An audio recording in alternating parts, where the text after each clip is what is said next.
Ok. Como que o senhor enxergou a reação do meio jurídico ao posicionamento do Supremo sobre a questão da prisão em segunda instância? Eu sempre tive comigo que não era necessário aguardar o recurso especial junto ao Superior de Justiça, nem o extraordinário junto ao Supremo Tribunal Federal. Aliás, há 2 anos atrás eu levei esse tema ao plenário do Supremo Tribunal Federal, num caso relativo a Luiz Estevam, que foi condenado e estava já com mais de 26 recursos só no âmbito do Superior Tribunal de Justiça.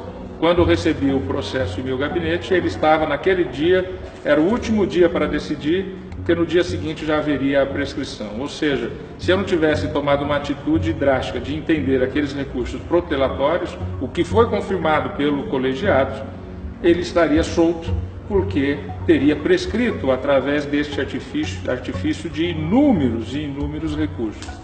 Então eu penso que essa decisão do Supremo Tribunal Federal foi correta, porque havendo já os juízos ordinários que julgam o fato, os tribunais superiores julgam a legalidade. Ele não julga se o fato ocorreu ou se o fato não ocorreu, ele julga a legalidade. A não ser naqueles casos em que originariamente o Supremo tem que julgar, que são os casos chamados de autoridades com foro de prerrogativa de função, como os parlamentares e os ministros. Pois bem, mas nos casos normais, o que ocorre? Um juiz na sua cidade, o Tribunal de Justiça, o Tribunal Regional Federal, no seu estado, na sua região, é que analisa se o fato ocorreu, se o fato não ocorreu, se houve culpa, se não houve culpa. O que os tribunais superiores decidem? Se aquilo ocorreu dentro da legalidade. E 98% dos casos, 99% dos casos, aquilo ocorreu dentro da legalidade.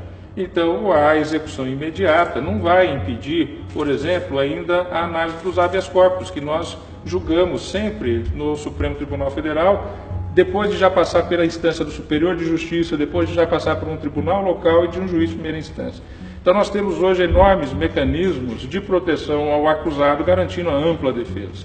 O Brasil é um dos países no mundo que mais garante ampla defesa, até porque nós passamos por 2 períodos de governos autoritários, que foi o período Getúlio Vargas do Estado Novo de 37 a 1945 e depois o governo militar de 1964 a 1985.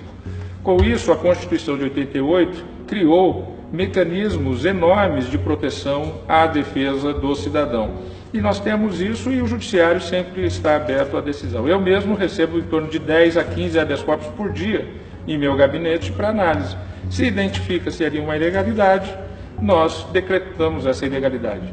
Mas a verdade é que 90% dos casos, e muito mais do que isso, são casos que ocorrem dentro da normalidade.